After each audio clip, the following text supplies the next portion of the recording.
তো দর্শক অবশেষে কিন্তু রাজধানী পল্লবীতে ঘটে যাওয়া রামেসা হত্যাকাণ্ডের প্রধান যে দুই আসামি সুহেল রানা এবং তার স্ত্রী স্বপ্না আক্তার ওদের ফাঁসির রায় হয়েছে আজকে আদালতে।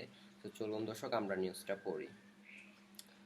তো রামেসা ধর্ষণ ও হত্যা মামলায় সুহেল রানা ও তার স্ত্রীর মৃত্যুদণ্ড। রাজধানীর পল্লবীতে আলোচিত শিশু রামেসা আক্তার ধর্ষণ ও হত্যা মামলায় প্রধান আসামি সুহেল রানা এবং তার স্ত্রী স্বপ্না খাতুনকে মৃত্যুদণ্ড দিয়েছেন আদালত। একই সঙ্গে সুহেল রানাকে ৫ লাখ টাকা এবং স্বপ্না খাতুনকে ২ লাখ টাকা অর্থদণ্ড করা হয়েছে। রোববার ৭ই জুন ঢাকা মহানগর শিশু সহিংসতা দমন ট্রাইব্যুনালের বিচারক মাসরুর সালেকিন এ রায় ঘোষণা করেন। প্রায় ৪০ মিনিট ধরে রায় পাঠ করেন বিচারক। তো বিচারক ৪০ মিনিট ধরে রায় পাঠ করে দেন, এই রায়টা দিয়ে দেয় আর কি। তো রায়ে আদালত উল্লেখ করেন, হত্যার আগে শিশু রামেসাকে ধর্ষণ করা হয়েছিল এবং এ বিষয়ে পর্যাপ্ত প্রমাণও পাওয়া গিয়েছে। এছাড়াও সুহেল রানা তার জবানবন্দিতে ধর্ষণ ও হত্যার দায় স্বীকার করেন। আদালতের পর্যবেক্ষণে বলা হয়, স্বপ্না খাতুন ঘটনার পর স্বামীকে পালাতে সহযোগিতা করেন। পরে তারা কেউই স্বীকারোক্তিমূলক জবানবন্দি প্রত্যাহারের আবেদন করেননি। তো এখানে কথা হইতেছে, রামিসাকে যখন হত্যা করা হয় তখন সুহেল রানা এবং সুহেল রানার বউ কিন্তু ছিল ওদের রুমের মধ্যে। তো থাকার পর বাহির থেকে কিন্তু রামিসার আব্বু ইভেন রামিসার ওয়াইল ফ্যামিলি কিন্তু ডাকতেছিল ওদেরকে দরজাটা খোলার জন্য। ইভেন আমরা একটা ভিডিওতে দেখছি যে কান্নাকাটি অব্দি করছে দরজা খোলার জন্য। তো উনি খুলে নেয়, ওইদিকে না খুলে উনি ওনার স্বামীকে পালানোর জন্য সাহায্য করছে, আর ওইদিকে এদিকে দরজা বন্ধ রাখছে, আর ওইদিকে সুহেল রানা গ্রিল কেটে বের হয়ে গেছে। তো বিচারক বলেন, এ ধরনের নৃশংস অপরাধের যথাযথ শাস্তি নিশ্চিত না হলে বিচার ব্যবস্থা ব্যর্থ হবে। তো এটা বিচারক ঠিক একটা কথা বলছে। তো আমি এটার সাধুবাদ জানাই এই মতামতের। তো আদালতের মতে আসামিদের অপরাধ সংশোধনের সুযোগ নেই এবং তারা একই অপরাধ সমানভাবে দায়ী। রায় ঘোষণাকে কেন্দ্র করে আদালত প্রাঙ্গণে কঠোর নিরাপত্তা ব্যবস্থা গ্রহণ করা হয়। সকাল 8:30টার দিকে দুই আসামিকে আদালতে আনা হলে তাদের ঢাকা মহানগর দায়রা জজ আদালতের হাজতখানায় রাখা হয়। তো তাদেরকে দায়রা জজ আদালতের হাজতখানায় রাখা হয়েছিল। তো এর আগে গত বৃহস্পতিবার রাষ্ট্র ও আসামি পক্ষের যুক্তিতর্ক উপস্থাপন শেষ হয়। শুনানি শেষে আদালত ৭ জুন রায়ের দিন ধার্য করেন।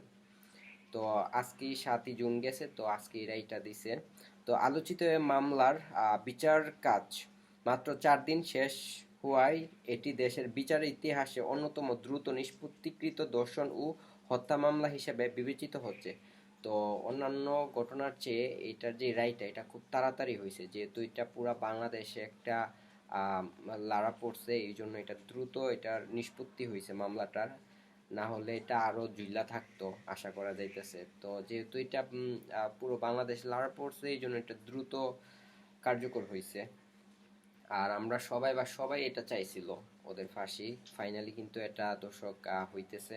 তো আমরা এখন খুশি। মামলায় মোট ১৬ জন সাক্ষ্য দেন। এই মামলায় ১৬ জন সাক্ষী দিছে। রাষ্ট্রপক্ষের দাবি ছিল, সোহেল রানা ও স্বপ্না খাতুনের বিরুদ্ধে আনা অভিযোগ সন্দেহাতীতভাবে প্রমাণিত হয়েছে।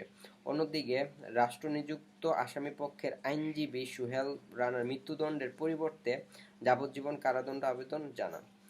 তো এখন রাষ্ট্রপক্ষ যে আইনজীবীটাকে নিয়োগ দিছিল সোহেল রানার পক্ষে, তো ওই আইনজীবী সোহেল রানার মৃত্যুদণ্ডটাকে বাদ দিয়ে যাতে তাকে যাবজ্জীবন কারাদণ্ড দেয় এটার জন্য বলছিল, কিন্তু আদালত এটা নাকচ করে দেন ওদেরকে ফাঁসির অর্ডার দেয়। তো উল্লেখ্য গত ১৯ মে পল্লবী এলাকায় সোহেল রানার বাসা থেকে দ্বিতীয় শ্রেণীর শিক্ষার্থী ৮ বছর বয়সী রামেসা আক্তারের মরদেহ উদ্ধার করা হয়। পরের দিন তার বাবা পল্লবী থানায় মামলা দায়ের করেন। ঘটনার ৭ ঘণ্টার মধ্যে অভিযুক্তদের গ্রেপ্তার করে পুলিশ এবং ৬ দিনের মাথায় আদালতে অভিযোগপত্র জমা দেয়। পরে ১ জুন মামলার বিচার শুরু হয়। ২ জুন রামেসার পরিবারের সদস্য, প্রত্যক্ষদর্শী, পুলিশ কর্মকর্তা, চিকিৎসক ও তদন্তকারী কর্মকর্তা সহ ১৬ জন সাক্ষ্য প্রদান করেন। তো দর্শক, এই ছিল নিউজ। তো এটা হইতেছে বাংলাদেশের সব থেকে দ্রুত নিষ্পত্তি হওয়া মামলাগুলোর মধ্যে একটা। আমরা যদি পিছনের দিকে তাকাই তাহলে আসিয়ার মৃত্যুর যে মামলাটা এটা কিন্তু এখনো ঝুলে আছে বা এটা এখনো রানিং আছে, কিন্তু রামিসার যে মামলাটা এটা কিন্তু খুব দ্রুত নিষ্পত্তি হয়েছে, কারণ এটা পুরো বাংলাদেশ লারা পড়ছে। আর হইল গিয়া সেটা বাংলাদেশের নতুন সরকার তারেক রহমান, ওনাকে অবশ্যই ধন্যবাদ জানাই যে এই রায়টা যে দ্রুত কার্যকর করার জন্য। তো আপনি অন্য স্টেপ নেবেন যাতে এই ধরনের কোনো ন্যাক্কারজনক ঘটনা কোনো আসামি না ঘটাতে পারে। তো এই ছিল ভিডিও, ভালো থাকবেন সবাই। ভিডিওটি ভালো লাগলে অবশ্যই লাইক করবেন আর চ্যানেলটি সাবস্ক্রাইব করবেন। ধন্যবাদ।